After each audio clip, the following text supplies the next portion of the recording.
Partnership లో కేవలం రాష్ట్ర ప్రభుత్వం ఒకటే కాదు, కేంద్ర ప్రభుత్వం అన్నీ ఉన్నాయి.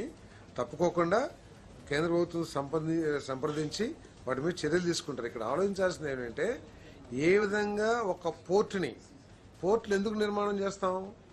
మన రాష్ట్ర ఆర్థిక అభివృద్ధిని, లేకపోతే మన రాష్ట్రంలో తయారయ్యే వస్తువుల్ని, లేకపోతే మన కర్షకులు కష్టపడి పండించిన పంటల్ని ఇతర దేశాలకు ఎగుమతి చేసి లాభాన్ని ఆర్జించడం కోసం మనం ఈ పోర్టులను వాడుకుంటాం. మన రాష్ట్ర ఎకనామికల్ డెవలప్మెంట్కి ఈ పోర్టు ఉపయోగపడతాయి.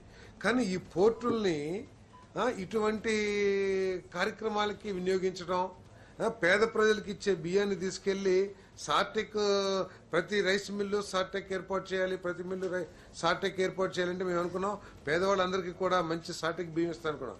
కాదు, ఈ బియ్యాన్ని అంతా తీసుకెళ్లి కేవలం కాకినాడ పోర్టు పరిసర ప్రాంతాలను సార్టెక్ చేసేసి చక్కగా నైస్గా చేసి వాటిని ఎగుమతి చేసే సౌత్ ఆఫ్రికాకు ఎక్కడెక్కడ చేస్తారో అని తెలియదు.